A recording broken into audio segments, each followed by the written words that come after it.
नमस्कार दोस्तों, मैं हूं बेनाम और आज फिर से आपको लेकर चल रहा हूं उस रहस्यमयी संसार में जहां हर परछाई में छिपा होता है डर और हर सांस में महसूस होती है किसी अदृश्य शक्ति की मौजूदगी। आज की यह कहानी सिर्फ डरावनी नहीं, बल्कि एक ऐसे गूढ़ रहस्य से भरी है जो आपकी रूह तक को झकझोर देगी। यह कथा है वासिनी देवयक्षिणी और उस तांत्रिक भैरवनाथ की, जो अपनी अमरता की चाह में ऐसा जाल बुन बैठा जिससे निकल पाना नामुमकिन था। कहा जाता है कि भैरवनाथ एक समय महान साधक था, लेकिन उसकी साधना धीरे धीरे लालच और अहंकार में बदल गई। वह अमृत की अग्नि को प्राप्त करना चाहता था, वह अग्नि जो ग्रंथों में वर्णित थी। उस पौराणिक ग्रंथ के अनुसार यदि कोई तांत्रिक 100 बार देव यक्षिणी से मिलन करे तो उसके भीतर से अमृत समान अग्नि जन्म लेती है, जो मृत्यु को मात देकर उसे अमृत का वरदान देती है। भैरवनाथ ने जब यह रहस्य पहली बार पढ़ा तो उसकी आत्मा सिहर उठी, मगर अगले ही पल उसकी आंखों में पागलपन नाचने लगा। यही तो वह खोज रहा था, मृत्यु पर विजय, इंसान से ऊपर उठकर देवता बन जाने की ताकत। उस रात से वह और भी सनकी हो गया।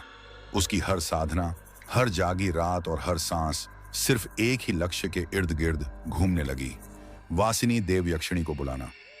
देवकुंड गांव के बाहरी छोर पर, जहां सन्नाटा भी अपनी सांस रोक लेता था, वहीं था एक पुराना श्मशान। वहीं बैठा रहता था भैरवनाथ, अपने चारों ओर राख, खोपड़ियां और लाल धागों से बना तंत्र मंडल फैलाए हुए। कहा जाता था कि उसकी आंखों में दया नहीं, केवल शक्ति की भूख झलकती थी। लोग नाम सुनते ही सिहर जाते थे। वे फुसफुसाते हुए कहते, वह आदमी नहीं, मृत्यु का साधक है। वर्षों से वह दुर्लभ ग्रंथों की तलाश में भटकता रहा। रात के अंधेरे में शवों के बीच बैठकर वह भयावह मंत्रों का जाप करता, राख अपने माथे पर मलता और आत्माओं से संवाद करने की कोशिश करता। और एक रात, जब चांद का कोई निशान नहीं था और हवा में जले मांस की गंध तैर रही थी, उसकी तलाश पूरी हुई। उसे एक ऐसा ग्रंथ मिला जिसके पन्नों पर लाल धब्बे थे और अक्षर ऐसे लग रहे थे मानो किसी ने उन्हें खून से लिखा हो। उस ग्रंथ में वही रहस्य लिखा था, देव यक्षिणी से 100 बार मिलन करने पर उत्पन्न होती है अमृतत्व की अग्नि। पंक्तियां पढ़ते ही उसका दिल धड़कना भूल गया, परंतु अगले ही पल वह ठहाका मारकर हंसा। अब उसे अपना मार्ग मिल चुका था। उस रात श्मशान घाट पर हवा गूंज रही थी, दीपक की लौ बार बार कांप रही थी। भैरवनाथ ने धरती पर तंत्र मंडल रचा, चारों दिशाओं में मंत्रों की रेखाएं खींची और अपने चारों ओर खोपड़ियों से बने कलश रखे। वह बैठ गया और अपनी गहरी आवाज में मंत्रोच्चार शुरू कर दिया। उसकी आवाज में ऐसा कंपन था कि लगता था धरती की नसें तक कांप उठी हों। हर मंत्र के साथ आकाश गड़गड़ाने लगा, पेड़ों पर लटके चमगादड़ चीखने लगे, श्मशान की राख उड़कर उसके चारों ओर घूमने लगी। धीरे धीरे हवाएं तेज होने लगी, चिताओं की बुझी आग अचानक भड़क उठी और तभी उसने सुना पायल की धीमी झंकार। वह झंकार मानो हवा में तैर रही थी, जैसे किसी अदृश्य शक्ति ने उसे छू लिया हो। उसकी सांसें रुक गईं। वह जानता था वासिनी देव यक्षिणी आ चुकी है। हवा में चंदन की मीठी खुशबू और कच्चे खून की गंध एक साथ मिल गई। उस सौंदर्य में भय की झलक थी, जैसे कोई सुंदर मृत्यु सामने खड़ी हो। भैरवनाथ मंत्र पढ़ता रहा, उसकी आंखें पागलपन से फैलती गईं। अब उसे महसूस हो रहा था कि उसकी वर्षों की साधना सफल होने जा रही है, पर उसे यह अंदाजा नहीं था कि देव यक्षिणी को बुलाना जितना आसान है, उससे कहीं ज्यादा भयानक है उसे सहना। क्योंकि कहा जाता है वह वरदान के साथ श्राप भी देती है। जो उसके आकर्षण में बंध जाए, उसकी आत्मा कभी मुक्त नहीं होती। भैरवनाथ अब सिर्फ एक दिशा में सोच रहा था, मृत्यु को हराना और अमर होना। लेकिन उस रात श्मशान की मिट्टी पर शुरू हुआ अनुष्ठान सिर्फ उसकी नहीं, पूरी मानवता की सीमाओं को लांघने वाला था। धीरे धीरे दीपक झिलमिलाने लगे, राख उड़ने लगी और ऐसा लगा मानो खुद धरती ने एक नया खेल शुरू कर दिया हो। एक ऐसा खेल जिसमें जीत और हार दोनों ही इंसानियत से परे थीं। उस भयावह रात में जब हवा खुद भी थरथरा रही थी, वासिनी देव यक्षिणी ने पहली बार पृथ्वी पर कदम रखा और वहीं से शुरू हुआ वह अंधेरा अध्याय जिसे आज तक कोई तांत्रिक खोल नहीं पाया। काले और घने जंगल की गहराई में जब चांद अपनी रोशनी को बादलों के पीछे छिपा चुका था और हर दिशा में सन्नाटा पसरा था, तब तांत्रिक भैरवनाथ अपने अनुष्ठान से प्रेरित होकर उस स्थान की ओर बढ़ रहा था जहां सदियों पुराना एक विशाल वटवृक्ष खड़ा था। उस वृक्ष की जड़ों में एक अनकहा रहस्य दबा था और उसकी शाखाएं आसमान को ऐसे थामे थीं मानो किसी प्राचीन शक्ति की रखवाली कर रही हों। कहा जाता था उस वृक्ष की छाया के नीचे वह वासिनी देवयक्षिणी मंडल छिपा था, जिसके रहस्य से केवल वही परिचित हो सकता था जिसने मृत्यु को मात देने का संकल्प लिया हो। चारों ओर शवसिद्धि की दुर्गंध फैली हुई थी। जमीन पर बिखरी राख, गिरे हुए अस्थि खंड और सड़ती हुई मिट्टी की गंध हवा में मौत का आभास घोल रही थी। दूर कहीं उल्लू की आवाज और भूखे सियारों की हुआ उस रात के भय को और गहरा बना रहे थे। भैरवनाथ ने अपने मंत्रोच्चार की गूंज से जंगल की नीरवता को चीर डाला। उसके होंठों से निकला हर शब्द जैसे हवा में बिजली की तरह तड़प रहा था। वह मंडल जो वर्षों से निष्क्रिय पड़ा था, अचानक कंपन से भर उठा। हवा भारी हो गई, पेड़ों की शाखाएं चरमराने लगीं और फिर एक दिव्य प्रकाश मंडल के बीच प्रकट हुआ। उस प्रकाश से उभरती आकृति किसी स्वप्न जैसी थी। वही थी वासिनी देवयक्षिणी। उसका रूप मोहक और अलौकिक था। उसके चेहरे की आभा इतनी उज्जवल थी कि लगता था जैसे खुद अंधकार भी उसके आगे झुक गया हो। लेकिन उसकी आंखों में एक गहरी उदासी थी, जैसे किसी अमर श्राप का भार उसके अस्तित्व पर चिपका हो। उसकी उपस्थिति ने कुछ क्षणों के लिए पूरे जंगल को स्थिर कर दिया। यह ऐसा मौन था जिसमें समय भी अपनी चाल भूल गया था। परंतु भैरवनाथ की आंखों में अब केवल लालसा जल रही थी, अमृतत्व की आग। वह झटके से उठा और अपने पास रखी लोहे की जंजीरों तथा मंत्रों से गूंथे बंधनों को सक्रिय किया। जंजीरें साधारण नहीं थीं, उनमें इतना तांत्रिक बल था कि देव शक्ति भी उससे बन सकती थी। क्षण भर में उसने वह मंडल वासिनी देवयक्षिणी के चारों ओर फैला दिया। देवयक्षिणी की आंखों से आंसू छलक पड़े।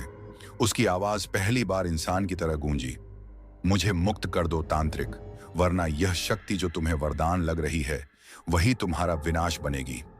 उस स्वर में ऐसी करुणा और सत्य की शक्ति थी कि कोई भी सामान्य मनुष्य पिघल जाता। परंतु भैरवनाथ का हृदय अब करुणा से परे था। उसमें केवल वासना और अहंकार की अग्नि जल रही थी। उसने उसकी पुकार को अनसुना कर दिया और मंत्रों का उच्चारण और तेज कर दिया। जंजीरें कसने लगी और देवयक्षिणी की चीख जंगल में गूंज उठी। उसकी दिव्यता पीड़ा में बदल गई। उसकी आंखों की चमक अब प्रतिशोध की आग में परिवर्तित हो गई। भैरवनाथ की हंसी उस श्मशानी जंगल में गूंजने लगी, एक ऐसी हंसी जिसमें करुणा का कोई नामो निशान नहीं था।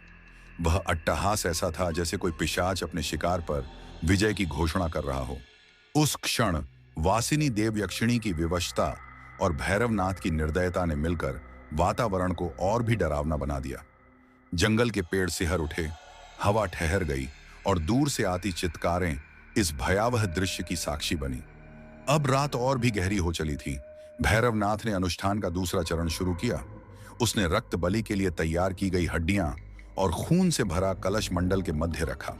उसके हाथों में चमकते यंत्रों से अजीब ऊर्जा निकलने लगी, ऐसी ऊर्जा जो हवा में कंपन भर रही थी। पेड़ों की डालियां थरथरा उठीं और पत्तों की सरसराहट में भय गूंज उठा। देवयक्षिणी ने पहली बार विद्रोह किया। उसका स्वर गूंज उठा, भैरवनाथ, यह शक्ति तुम्हें वरदान नहीं देगी, यह तुम्हारे विनाश की शुरुआत है। उसकी आंखों से अब दया नहीं, क्रोध झलक रहा था। उसकी दिव्य आभा क्षीण होने लगी थी, परंतु उसकी आत्मा की ज्वाला अब भी जीवित थी। भैरवनाथ ने अपना पहला शक्ति प्रयोग किया। उसके शरीर से एक तेज लाल चमक उठी और मंडल के भीतर ऊर्जा का प्रवाह दौड़ पड़ा। उसकी आंखों में अब एक असामान्य चमक थी। उसे महसूस हुआ कि वह अब साधारण मानव नहीं रहा। पर उसी पल आकाश में बादल गरज उठे। वृक्ष की शाखा से एक रक्त बूंद टपकी और जमीन पर गिरते ही अजीब सी चमक फैल गई।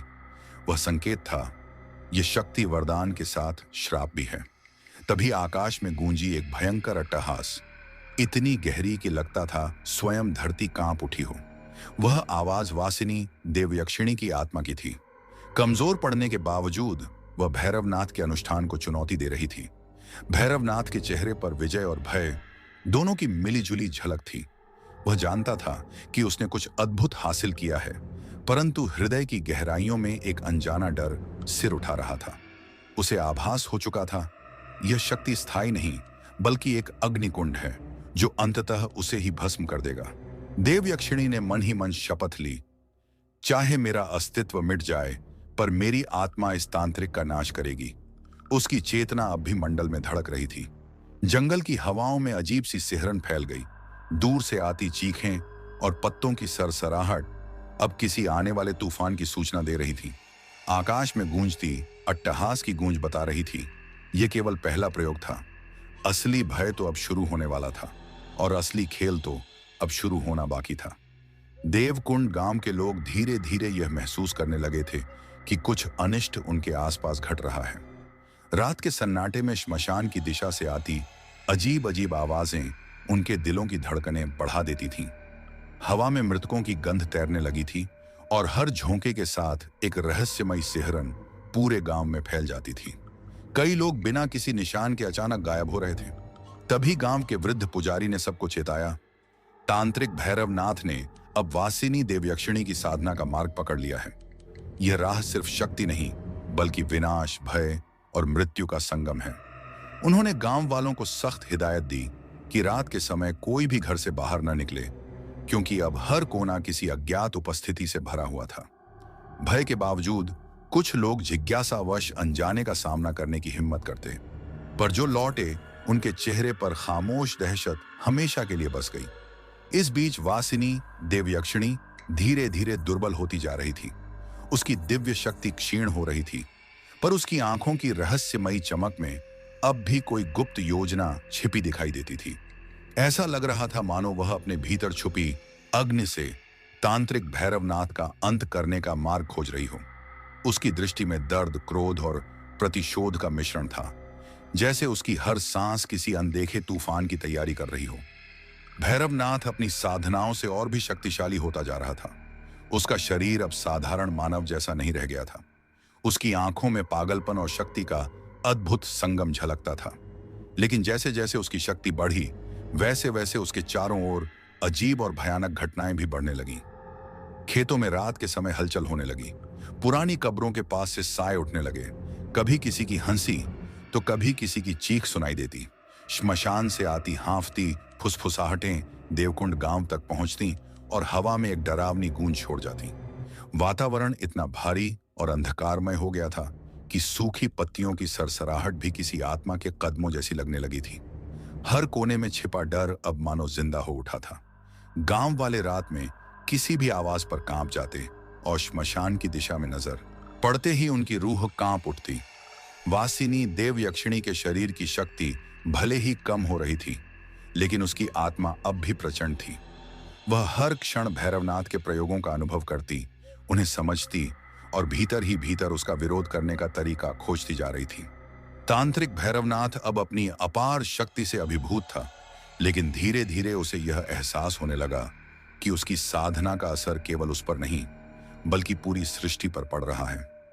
देवकुंड गांव में अजीब घटनाएं होने लगीं। लोग बुखार से जलने लगे, पशु अचानक मरने लगे और बच्चों के मुंह से अनजाने शब्द निकलने लगे।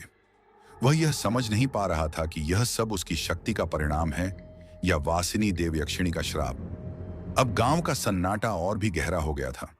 हर व्यक्ति अपने घर में कैद था और ऐसा लगता था मानो किसी अंधेरी शक्ति ने पूरे गांव को अपनी गिरफ्त में ले लिया हो। रात के समय जब हवा चलती तो लगता जैसे कोई अदृश्य उपस्थिति खिड़की के बाहर खड़ी सब कुछ देख रही हो। फिर एक रात जब जंगल की दिशा में घना कोहरा छा गया था, वासिनी देवयक्षिणी ने पहली बार तांत्रिक भैरवनाथ से प्रत्यक्ष संवाद किया।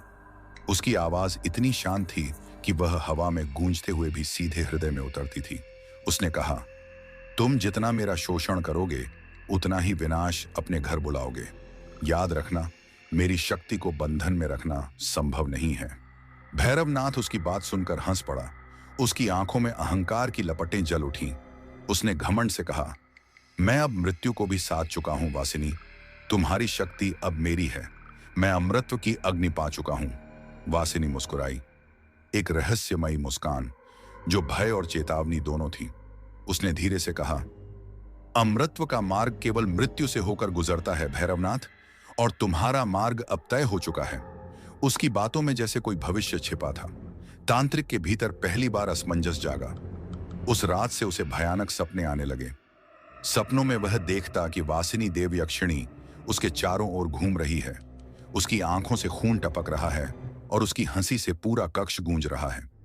हर सुबह वह पसीने में भीगा जाग उठता और महसूस करता कि यह सपना नहीं, शायद वासिनी की आत्मा का वास्तविक प्रभाव है। दिन बीतते गए, उसका अहंकार बढ़ता गया, लेकिन भीतर डर की जड़ें भी गहरी होती गईं। वहीं वासिनी देवयक्षिणी मौन थी, लेकिन उसके भीतर प्रतिशोध का ज्वालामुखी सुलगने लगा था। वह हर क्षण अपनी खोई हुई शक्ति को पुनः एकत्रित कर रही थी। फिर एक रात जब भैरवनाथ अपने काले मंडल के बीच बैठा था, उसने महसूस किया कि कुछ अजीब हो रहा है। हवा स्थिर थी, पर चारों ओर गूंजती फुसफुसाहटें जैसे उसे घेर रही थीं।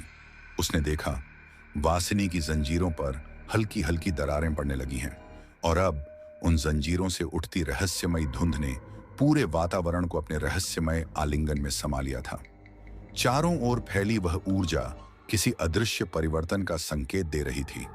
अब शक्ति का संतुलन डगमगाने लगा था, और यह स्पष्ट था कि जो कुछ भी तांत्रिक भैरवनाथ ने हासिल किया था, उसकी विजय अब स्थायी नहीं रही। जंगल और श्मशान के बीच पसरी नीरवता अचानक किसी अज्ञात कंपकंपी से भर गई। भैरवनाथ ने महसूस किया कि उसकी नियंत्रण शक्ति कमजोर पड़ रही है, मानो कोई अदृश्य सत्ता धीरे धीरे उसकी पकड़ से सब कुछ छीन रही हो। वह तुरंत उठ खड़ा हुआ और अपने मंडल की ओर दौड़ा। चारों तरफ हलचल थी, मंत्रों की रेखाएं टूट चुकी थीं, और जंजीरों से निकलती धुंध में वासिनी देवयक्षिणी की आंखों में एक अजीब चमकती हुई चेतावनी थी। भैरवनाथ का चेहरा फीका पड़ गया। उसे पहली बार एहसास हुआ कि खेल अब उसके नियंत्रण से बाहर जा रहा है। उसका अहंकार और विजय अब क्षणिक लगने लगे थे। जो शक्ति उसने वर्षों की तपस्या से प्राप्त की थी, वही अब उसके लिए विनाश का कारण बन रही थी। रात समाप्त हुई, लेकिन अपने पीछे छोड़ गई भय का ऐसा संकेत जिससे साफ था अब शक्ति का संतुलन बदलने वाला है। जो अंधकार उसने अपने वश में किया था, वही अब उसके लिए सबसे बड़ा खतरा बन चुका था। देवकुंड गांव के पास फैले उस घने जंगल में धुंध गहराती जा रही थी। पुराने मंदिरों के भग्नावशेष ऐसे खड़े थे मानो किसी भूतपूर्व साम्राज्य की स्मृतियां अब भी जीवित हों। उसी धुंध के बीच वासिनी देवयक्षिणी अपनी गहरी स्मृतियों में खोई हुई थी। वह याद कर रही थी वो समय जब वह वन की देवी थी, जब देवकुंड के लोग उसे वन रक्षिका कहकर पूछते थे। उसकी उपस्थिति में जंगल फलता फूलता था, नदियों का जल पवित्र बहता था, और हर जीव उसके आशीर्वाद से जीवित रहता था। उसकी आंखों में करुणा और स्वर में शक्ति की गूंज थी, लेकिन उस सुंदरता और दिव्यता के पीछे छिपा था एक शाप। एक निर्दयी तांत्रिक ने लोभ और शक्ति की चाह में उसे मंत्रों और लोहे की जंजीरों में बांध दिया था। उसी क्षण उसका दिव्य अस्तित्व कैद हो गया। वह अब मानव रूप में बंधी थी, और उसकी अमर शक्ति सीमित कर दी गई थी। फिर भी उसकी आंखों में अब भी वो रहस्यमय ज्वाला थी, प्रतिशोध और दिव्यता का सम्मिश्रण। वह अपने अतीत को याद कर रही थी, जब वह स्वतंत्र थी, हवा में घुली हुई थी, जब उसकी हंसी से पेड़ झूमते थे और उसकी उपस्थिति से हर जीव सुरक्षित महसूस करता था। अब उसकी स्मृतियों में सिर्फ पीड़ा, श्राप और कैद की गूंज बाकी थी। वह बार बार खुद से पूछती, क्या कोई मेरी वेदना समझेगा? क्या यह शाप कभी समाप्त होगा? क्या मैं फिर से मुक्त हो पाऊंगी? जंगल का माहौल भी उसकी वेदना का प्रतिरूप बन गया था। धुंध इतनी घनी थी कि पेड़ों की टेढ़ी शाखाएं मानो किसी को पकड़ने को बढ़ रही हों। पुराने मंदिरों के खंडहर मौन खड़े थे, और कहीं दूर से किसी प्राचीन मंत्रोच्चारण की गूंज सुनाई दे रही थी, मानो समय खुद उसके दुख का साक्षी हो। वासिनी की उपस्थिति उस अंधेरे जंगल में एक अजीब गहराई भर रही थी। उसकी आत्मा में दबी शक्ति अब भी जीवित थी। उसने निश्चय किया कि चाहे उसे कितनी भी यातना सहनी पड़े, उसकी चेतना और उसकी दिव्यता कभी नष्ट नहीं होगी। तांत्रिक की कैद में रहते हुए भी वह हर पल अपनी शक्ति का मूल्यांकन करती, हर मंत्र को महसूस करती, और भीतर ही भीतर उस पल की तैयारी कर रही थी जब उसका बंधन टूटेगा। उसकी दृष्टि में करुणा, बुद्धिमत्ता और तीव्र क्रोध का अदृश्य मिश्रण था। जंगल की हवा, मिट्टी और धुंध सब उसकी उपस्थिति से भरे थे। वह समझ चुकी थी कि अब उसका श्राप, उसकी कैद और तांत्रिक की लालसा तीनों एक ऐसे बिंदु पर पहुंच चुके हैं जहां भविष्य खुद अपना मार्ग तय करने वाला है। धीरे धीरे हवा में अजीब सी सिहरन फैल गई। धुंध और मंत्रों की गूंज मिलकर एक भयावह कंपन उत्पन्न कर रही थी। वासिनी की स्मृतियां, उसका दिव्य स्वर और उसके भीतर छिपी शक्ति अब उस जंगल के हर कोने में गूंजने लगी थी। यह संकेत था कि उसका रहस्य अब सक्रिय हो चुका है। देवकुंड की रात अब केवल शांत नहीं रही, वह एक चेतावनी बन चुकी थी। इधर तांत्रिक भैरवनाथ के आश्रम में आग और धुएं का मिश्रण चारों ओर फैला था। वहीं वासिनी देव यक्षिणी अपने बंधन में कमजोर पड़ती जा रही थी। उसका शरीर थक चुका था, पर उसकी आंखों में अब भी विद्रोह की लपटें जल रही थीं। वह अंधकार से नहीं डरी। उसने अग्निदेवी से प्रार्थना की, मुझे अपनी खोई हुई दिव्यता लौटाने का अवसर दो, ताकि मैं अन्याय और अपमान का अंत कर सकूं। उसकी आवाज में दर्द और शक्ति दोनों का संगम था। उसने कहा, हर बार जब मेरा शोषण होता है, मेरे भीतर कोई मृत आत्मा जागती है। यह केवल शब्द नहीं थे, यह चेतावनी थी, क्योंकि तांत्रिक का हर मंत्र, हर प्रयोग अनजाने में उसके ही विनाश का मार्ग बना रहा था। रात के अंधेरे में उसने अपने सपनों में स्वयं को देखा, चारों ओर जंजीरें, अग्नि और रक्त से भरा मंडल, पर उसके हाथों में जल रही थी अग्नि की मशाल, जो अंधकार को चीरने की क्षमता रखती थी। हर बार जब वह जागती, भैरवनाथ के मंत्रों की गूंज हवा में तैरती, लेकिन उसके हृदय में प्रतिशोध की ज्वाला और भी प्रबल हो जाती। उसके रुदन की आवाज आश्रम की दीवारों से टकराकर वापस लौटती और हवा में घुल जाती, जैसे आने वाले तूफान की प्रस्तावना हो। और आग और धुएं के बीच उसका अस्तित्व मानो चेतावनी बनकर उभर रहा था। यह पीड़ा केवल उसके कमजोर होने का संकेत नहीं थी, बल्कि भीतर एक नए युग की तैयारी हो रही थी। तांत्रिक भैरवनाथ के आश्रम में हर कदम और हर मंत्र उसके लिए खतरा बनता जा रहा था, क्योंकि वासिनी देवयक्षिणी की चेतना अब उसके हर प्रयोग का निरीक्षण कर रही थी, और हर जादू, हर बलिदान उसकी प्रतिशोध की नींव में बदल रहा था। उसकी आंखों में अब केवल करुणा या पीड़ा नहीं थी, वहां जलती थी अग्नि जैसी प्रतिशोध की चमक, जो भविष्य में भैरवनाथ के लिए अपरिहार्य विनाश का संकेत दे रही थी। जंगल की हवाओं की तरह उसकी शक्ति धीरे धीरे फैल रही थी। आश्रम में आग और धुएं का वातावरण उसके जागृत अस्तित्व का प्रतीक बन गया। वासिनी ने अपनी कमजोर होती देह को महसूस किया, पर वह जानती थी कि यह केवल छलावा है। उसकी आत्मा पूरी तरह जागृत थी, और उसका हृदय, उसके विचार, उसके सपने सभी उसी शक्ति के अधीन थे, जो तांत्रिक के अहंकार और लालसा को समाप्त करने वाली थी। सपनों में रक्त से सना मंडल, हाथ में जलती मशाल, यह सब उसकी योजना और शक्ति का संकेत था। आश्रम में आग की लपटों और धुएं के बीच उसकी गूंजती आवाज और छाया स्पष्ट कर रही थी कि वह अब केवल पीड़ित नहीं है। उसकी शक्ति खतरे में बदल रही थी, और तांत्रिक का हर प्रयोग, हर मंत्र, हर बलिदान उसके भविष्य के प्रतिशोध का निर्माण कर रहा था। जंगल, धुएं, आग और रुदन, ये सब मिलकर उस भयावह वातावरण का निर्माण कर रहे थे। उसमें वासिनी देवयक्षिणी की दिव्यता और प्रतिशोध एक साथ सक्रिय हो रहे थे। अब शक्ति का संतुलन बदलने वाला था। गहरे अंधकार और घनी धुंध में तांत्रिक के आश्रम के चारों ओर वासिनी ने अपना अतीत खोलना शुरू किया। उसकी आवाज इतनी शांत, इतनी गहरी थी कि हर शब्द में रहस्यमयी शक्ति झलक रही थी। उसने कहा, तुम सोचते हो कि मैं केवल बंदिनी हूं, पर मैं कभी वन रक्षक की अधिष्ठात्री थी। जंगल का हर प्राणी, हर वृक्ष मेरी सुरक्षा में था। मेरी शक्ति से वन का हर जीव सुरक्षित रहता था। उसका स्वर अब केवल करुणा या पीड़ा नहीं था, बल्कि शक्ति और श्राप का संगम बन चुका था। उसने आगे कहा कि जो अमृत तांत्रिक को 100 प्रयोगों के बाद प्राप्त होना चाहिए था, वह उसे कभी नहीं मिलेगा, बल्कि वही अग्नि जिसे वह पाने का लालच करता है, उसके शरीर को भस्म कर देगी। यह अग्नि वासिनी की दिव्यता और प्रतिशोध से उत्पन्न होगी। अब उसकी आंखों में केवल बंदिनी की चमक नहीं थी, वहां थी चेतना की झलक, जो समय, श्राप और शक्ति के संगम को दर्शा रही थी।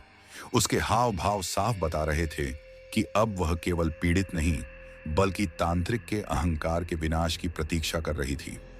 देवकुंड गांव के बुजुर्ग, जो वर्षों से वासिनी देवयक्षिणी की पूजा करते थे, उसकी उपस्थिति को महसूस कर रहे थे।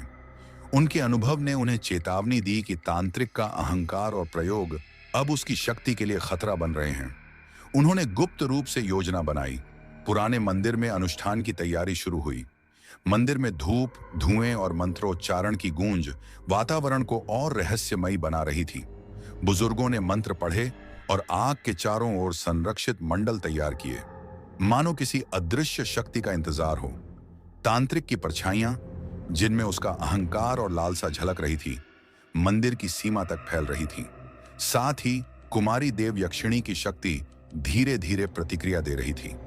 तांत्रिक भैरवनाथ अपनी विजय और शक्ति का एहसास करते हुए नहीं समझ पाया कि अब खेल बदल रहा है। वासिनी की चेतना अब केवल बंदिनी नहीं रही, बल्कि हर प्रयोग का प्रतिशोध बन रही थी। उसकी आवाज में रहस्यमयी शक्ति झलक रही थी, जो जंगल, आश्रम और मंदिर की सीमाओं को पार करते हुए हर कोने में गूंज रही थी। उसके अतीत की स्मृतियां, वन रक्षा की जिम्मेदारी और वर्तमान की कैद, सभी तत्व अब उसकी शक्ति और तांत्रिक के विनाश की तैयारी में सक्रिय हो रहे थे। आश्रम के भीतर आग की लपटें और मंत्रों की गूंज तांत्रिक की लालसा और अहंकार को और प्रबल कर रही थी। परंतु बाहर गुप्त मंदिर में बुजुर्गों के अनुष्ठान और वासिनी की चेतना ने संतुलन बनाने की तैयारी शुरू कर दी। वातावरण में सन्नाटा और सिहरन का मिश्रण आश्रम और मंदिर के बीच टकराव की संभावना को स्पष्ट कर रहा था, जैसे एक निर्णायक क्षण आने वाला हो जिसमें शक्ति, प्रतिशोध और दिव्यता का मिलन होने वाला था। तांत्रिक की विजय और अहंकार के बीच वासिनी देवयक्षिणी का अतीत, उसकी शक्ति और उसकी छिपी योजना धीरे धीरे सामने आ रही थी। जंगल, आश्रम और मंदिर, तीनों ही स्थानों पर भय और रहस्य का जाल बिछ चुका था। अब यह स्पष्ट हो गया कि आने वाला समय अंतिम टकराव का होगा। अंधेरी रात में कड़कड़ाती बिजली और तूफान की गर्जना के बीच वासिनी ने धीरे धीरे तांत्रिक के प्रयोगों में उसका साथ देने का नाटक शुरू किया। उसका शरीर बंधन में था, पर उसकी चेतना पूरी तरह जागृत थी।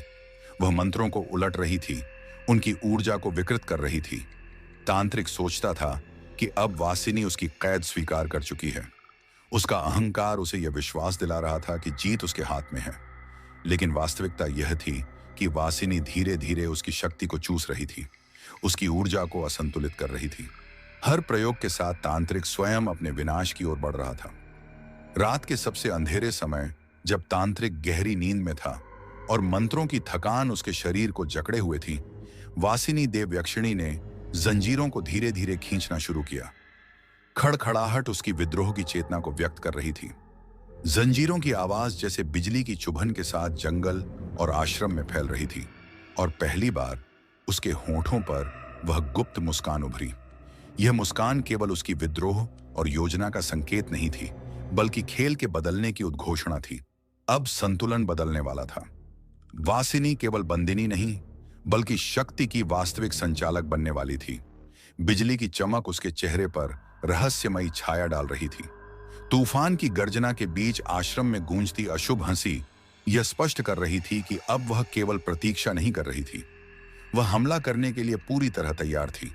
तांत्रिक की नींद और अहंकार उसके लिए सुरक्षा की आड़ बन रहे थे, जबकि वासिनी हर मंत्र और जादू के प्रतिपक्ष में अपनी ऊर्जा संचित कर रही थी। उसने महसूस किया कि जंजीरों की खड़खड़ाहट और भीतर उठती विद्रोह की तरंगे अब केवल उसकी कैद की सुरक्षा को चुनौती नहीं दे रही थी, बल्कि तांत्रिक द्वारा किए गए हर प्रयोग को कमजोर कर रही थी। हर मंत्र, हर ऊर्जा और हर आदान प्रदान अब वासिनी देवयक्षिणी की शक्ति और प्रतिशोध का साधन बन चुका था। जंगल का अंधकार, बिजली की चमक और तूफान की गर्जना सब मिलकर संकेत दे रहे थे कि अब खेल पलटने वाला है। तांत्रिक भैरवनाथ, जो अपने अहंकार और लालसा में खो चुका था, कुछ भी समझ नहीं पा रहा था। उसे केवल यह महसूस हो रहा था कि उसकी शक्ति धीरे धीरे असंतुलित हो रही है और आसपास का वातावरण जैसे उसकी चेतना को चेतावनी दे रहा हो। दूर से आती अशुभ हंसी, बिजली में झलकती परछाइयां, जंजीरों की खड़खड़ाहट, ये सभी मिलकर ऐसा भयावह माहौल बना रहे थे जिसमें वासिनी अब केवल बंदिनी नहीं थी, वह प्रतिशोध और शक्ति का अवतार बन चुकी थी। इस रात बिजली, तूफान, जंजीरों और अशुभ हंसी की गूंज के बीच उसने अपनी योजना की पहली चाल चली थी। उसका नाटक बदल चुका था। विद्रोह अब स्पष्ट था और आश्रम तथा जंगल में फैली भयावहता यह संकेत दे रही थी कि अब शक्ति का संतुलन केवल उसकी ही पकड़ में है। तांत्रिक की विजय केवल क्षणिक और भ्रमित करने वाली थी। भयंकर आंधी और तूफान की गर्जना में वासिनी पूरी तरह मानसिक युद्ध की तैयारी कर रही थी। उसका मन शांत और केंद्रित था, पर भीतर सुप्त आत्माओं की ऊर्जा अब जाग रही थी। उसने उनसे संवाद किया, आओ, अब समय है बंधन तोड़ने का। उसकी आवाज में शक्ति और निश्चितता झलक रही थी, जैसे ही उसने यह शब्द कहे, वे मृत आत्माएं जिन्हें तांत्रिक ने बलि में चढ़ाया था, झुकने लगीं। उनमें भी प्रतिशोध की अग्नि जल रही थी। अब वे वासिनी की चेतना के साथ एकत्र हो रही थीं और उसकी शक्ति का विस्तार कर रही थीं।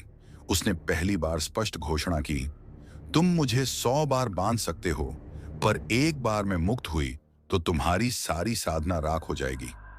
उसकी आवाज में केवल चेतावनी नहीं थी, वहां निर्णय और शक्ति की गूंज थी। यह सुनकर तांत्रिक क्षण भर के लिए कांप उठा। उसका अहंकार झिझक गया, लेकिन लालच और विजय की भावना में उसने इस चेतावनी को अनदेखा कर दिया। यह सोचकर कि उसकी शक्ति अब स्थायी है, परंतु जंगल और आश्रम का वातावरण अब पूरी तरह बदल चुका था। पेड़ टूट रहे थे, बिजली चमक रही थी और तूफान की हवाओं में मिट्टी और धूल उड़ा रही थी। वासिनी की आंखों में पहली बार वह अग्नि दिखाई दी, जो उसके भीतर छुपे प्रतिशोध और दिव्यता का प्रतीक बन रही थी। उसकी शक्ति अब केवल उसके बंधन से नहीं, बल्कि हर मृत आत्मा और भीतर की अग्नि से सक्रिय हो रही थी। तांत्रिक का अहंकार और लालच अब उसके लिए पर्याप्त सुरक्षा नहीं रहे। उसकी साधना, उसके प्रयोग और उसकी हर योजना धीरे धीरे असफल हो रही थी।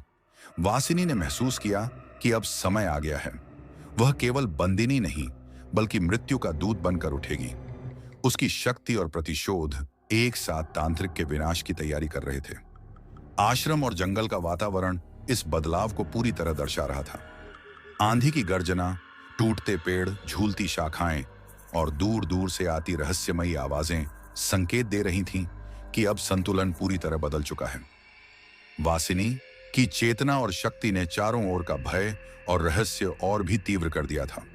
उसकी आंखों की चमक, मानसिक स्थिति और मृत आत्माओं का साथ अब स्पष्ट कर रहे थे कि वह केवल बंधिनी नहीं, बल्कि उस समय की अग्नि बनने वाली है जो तांत्रिक के अहंकार और लालच को भस्म कर देगी। इस रात जंगल और आश्रम दोनों ही स्थानों पर भय और शक्ति का संगम हुआ। हर आवाज, हर हलचल, हर टूटता पेड़ और चमकती बिजली यह संकेत दे रही थी कि अब वासिनी देव यक्षिणी की प्रतिशोध की शक्ति अजेय हो चुकी है। तांत्रिक अब केवल अपनी साधना और लालच पर भरोसा कर सकता था, परंतु उसकी असली परीक्षा अब शुरू होने वाली थी। स्पष्ट हो गया था कि वासिनी का उठना केवल मुक्ति नहीं, बल्कि मृत्यु के दूत के रूप में शक्ति का उद्घाटन था। जंगल, आश्रम और आकाश सभी इस भयावह टकराव के गवाह बन रहे थे। अंधेरी रात में बिजली की गड़गड़ाहट और काली आंधी ने जंगल और तांत्रिक के आश्रम को हिला दिया। वासिनी की शक्ति अब पूरी तरह प्रकट हो रही थी। जंजीरों पर दरारें दिखने लगीं, मंडल की सीमाएं कमजोर पड़ गईं, मानो उसका बंधन अब केवल कागज की तरह नाजुक हो गया हो। तांत्रिक, जो 100 प्रयोगों की गिनती पूरी करने के करीब था, अपने अहंकार और लालच में उत्साहित था। उसे लग रहा था कि अब अमृत केवल उसका इंतजार कर रहा है। देवकुंड गांव के लोग, जो दूर से इस अजीब माहौल को महसूस कर रहे थे, धीरे धीरे समझने लगे कि धरती के नीचे कोई प्रलय उठ रहा है। जमीन कांप रही थी, हवा में अजीब गूंज थी और पेड़ अपने आप हिल रहे थे। आश्रम में तांत्रिक को डरावने संकेत मिलने लगे। उसके यंत्र खुद ब खुद टूटने लगे, रक्त से बने मंडल धुंधले होने लगे और हर मंत्र का प्रभाव पहले जैसा नहीं रहा। पहली बार उसे एहसास हुआ कि उसकी शक्ति स्थायी नहीं और कोई अदृश्य शक्ति उसके नियंत्रण से बाहर बढ़ रही है। तभी वासिनी देवयक्षिणी ने ऊंचे स्वर में घोषणा की, अब तेरा समय समाप्त हुआ। उसकी आवाज केवल चेतावनी नहीं थी, बल्कि अग्नि और प्रतिशोध की गूंज थी जो हर कोने में फैल रही थी। आश्रम में लगी चिताएं अपने आप जल उठीं, आग की लपटें अनियंत्रित होकर फैल गईं और बिजली की चमक के साथ काली आंधी ने जंगल और आश्रम को पूरी तरह घेर लिया। तांत्रिक का अहंकार अब डर और संदेह में बदल गया। उसने महसूस किया कि उसकी हर योजना और साधना अब उसके ही विनाश की ओर अग्रसर है। वासिनी की शक्ति, उसकी चेतना और मृत आत्माओं का समर्थन अब इतनी तीव्र हो गया था कि तांत्रिक की हिम्मत भी कांप उठी। जंजीरों की खड़खड़ाहट, मंडल का धुंधलापन और आश्रम में अचानक उठती हवाएं सब मिलकर यह संकेत दे रहे थे कि अब संतुलन पूरी तरह बदल चुका है। वासिनी देवयक्षिणी का प्रतिशोध पूरी तरह सक्रिय हो चुका था। देवकुंड गांव के लोग भी अब दूर से देख रहे थे कि प्रकृति और भूतपूर्व शक्तियां एक साथ उठ रही हैं। पेड़ टूट रहे थे, हवाएं चीख रही थीं और अंधेरा हर दिशा में फैल रहा था। वासिनी की आंखों में पहली बार वह अग्नि दिखाई दी, जो अब केवल उसके भीतर नहीं बल्कि चारों ओर फैली हुई थी। यह स्पष्ट कर रही थी कि उसका बंधन टूट चुका है और उसका प्रतिशोध तांत्रिक भैरवनाथ के लिए अपरिहार्य है। इस भयावह दृश्य में आश्रम, जंगल और आसपास का वातावरण जैसे जीवित हो उठा था। हर चीख, हर झंझावात और हर चमकती बिजली यह संकेत दे रही थी कि अब केवल प्रतीक्षा ही बची है। प्रलय का समय आ चुका है। वासिनी देवयक्षिणी अब केवल बंदिनी नहीं रही, उसकी चेतना, शक्ति और प्रतिशोध एक साथ जाग उठे थे। तांत्रिक भैरवनाथ की विजय का सपना अब राख में बदलने वाला था। भयंकर तूफान और काली घटाओं के बीच वासिनी ने अपने आह्वान से उन आत्माओं को जागृत किया जिन्हें तांत्रिक ने बलि में चढ़ाया था। मृत आत्माएं धीरे धीरे जमीन से उठने लगीं। उनकी हड्डियों की खड़खड़ाहट और लहूलुहान शरीरों की हलचल जंगल और आश्रम में गूंज उठी। वे धीरे धीरे तांत्रिक की ओर बढ़ रही थीं। हर कदम के साथ उसकी धड़कन बढ़ रही थी और मन भय से भर गया। तांत्रिक मंत्रोच्चारण करने लगा, पर उसकी आवाज अब इन आत्माओं तक नहीं पहुंच रही थी। वे केवल वासिनी की आज्ञा का पालन कर रही थी। तांत्रिक, जो अपनी शक्ति और अनुभव पर गर्व कर रहा था, अब समझ गया कि उसकी हर बलि और प्रयोग केवल वासिनी देवयक्षिणी के प्रतिशोध की सीढ़ी बन चुके थे। वासिनी ने गूंजते स्वर में कहा, यह सब अब मेरी संतानें हैं। तेरी हर बलि मेरे प्रतिशोध की सीढ़ी बनी है। उसकी आंखों में अब केवल पीड़ा नहीं बल्कि अग्नि की चमक और अडिग संकल्प झलक रहा था। तांत्रिक का अहंकार और लालच अब उसकी रक्षा नहीं कर पाए। उसकी सारी साधना और प्रयास अब विनाश का मार्ग तैयार कर रहे थे। देवकुंड गांव के लोग दूर से यह भयंकर दृश्य देख रहे थे। हवा में कराह और चित्कार गूंज रहे थे और पूरा वातावरण प्रलय की चेतावनी दे रहा था। आश्रम के चारों ओर लहूलुहान धुंध फैल गई थी, मानो मृत्यु और प्रतिशोध का संगम जीवित हो उठा हो। मृत आत्माएं धीरे धीरे तांत्रिक को घेर रही थीं। हर कदम पर खून और भय का मिश्रण गूंज रहा था। उसकी आंखों में पहली बार स्पष्ट भय की चमक उभर रही थी। जंगल की हवाएं उसकी ओर इशारा कर रही थीं। पेड़ टूट रहे थे और आश्रम के चारों ओर हर चीज चेतावनी दे रही थी कि अब संतुलन पूरी तरह बदल चुका है। वासिनी की शक्ति अब केवल बंदिनी स्थिति तक सीमित नहीं रही। वह प्रतिशोध और मृत आत्माओं की शक्ति के साथ तांत्रिक के लिए अपरिहार्य विनाश का प्रतीक बन चुकी थी। तांत्रिक हर मंत्र और जादू की कोशिश करता रहा, पर उसकी आवाज अब व्यर्थ हो गई। मृत आत्माएं उसकी नहीं सुन रही थीं। उनका एकमात्र उद्देश्य था वासिनी के आह्वान का पालन करना और उसके प्रतिशोध को पूरा करना। उसकी हर बलि, हर प्रयोग और अहंकार अब केवल उसके विनाश के लिए तत्पर थे। आसमान में बिजली चमक रही थी। तूफान की गर्जना और मृत आत्माओं की आवाजों के बीच यह स्पष्ट हो गया कि अमृत की अग्नि, जिसे तांत्रिक हासिल करना चाहता था, अब उसी को भस्म करने वाली है। वासिनी देवयक्षिणी ने पूरी शक्ति और प्रतिशोध के साथ अपने बंधन से बाहर निकलना शुरू किया। मृत आत्माओं का जागरण यह प्रमाण था कि अब उसके हाथ में केवल मुक्ति नहीं बल्कि न्याय और विनाश की शक्ति भी है। आश्रम, जंगल और आसपास का वातावरण जैसे जीवित हो उठा। लहूलुहान धुंध, टूटते पेड़, खड़खड़ाती हड्डियां और गूंजते स्वर, सब यह संकेत दे रहे थे कि अब वासिनी की शक्ति पूरी तरह सक्रिय हो चुकी है। जैसे ही तांत्रिक 100वां प्रयोग करने ही वाला था, वासिनी ने अपनी पूरी शक्ति का प्रकट रूप दिखा दिया। उसने उसके मंत्र उलट दिए। मंडल अचानक उल्टा पड़ गया और तांत्रिक की अपनी ऊर्जा अब उसे जलाने लगी। उसके शरीर पर अग्नि की लपटें उठीं, आंखों से रक्त टपकने लगा और मांस गलने लगा। हर छूने वाली चीज मानो उसकी ही आत्मा को भस्म कर रही थी। तांत्रिक चिल्लाया। उसकी आवाज घबराहट और दर्द से फटी हुई थी।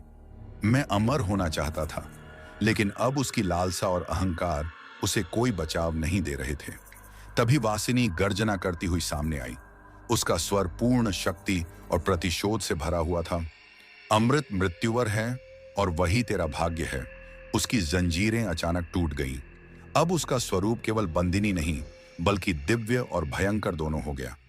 उसकी आंखों की चमक आग की तरह फैल रही थी और उसकी उपस्थिति के साथ ही आश्रम और जंगल में भय और शक्ति का अद्भुत मिश्रण पैदा हो गया। तांत्रिक, जो अब अपनी ही शक्ति की आग में फंसा था, हर कदम पर जलता और चिल्लाता रहा, पर उसकी कोई सहायता नहीं थी। मंडल उल्टा होने से उसकी सभी साधनाएं और यंत्र नाकारा हो गए और प्रयास केवल उसे भस्म करने वाली अग्नि को बढ़ावा दे रहे थे। चारों ओर हवा, धुआं और राख फैल गई थी और आग की लपटों के साथ धरती कांप रही थी।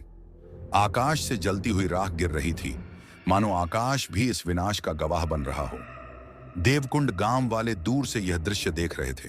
उनके कानों में तांत्रिक की चीखें और आग की गूंज गूंज रही थीं। उन्होंने महसूस किया कि अब केवल वासिनी की शक्ति ही आश्रम और जंगल पर शासन कर रही है।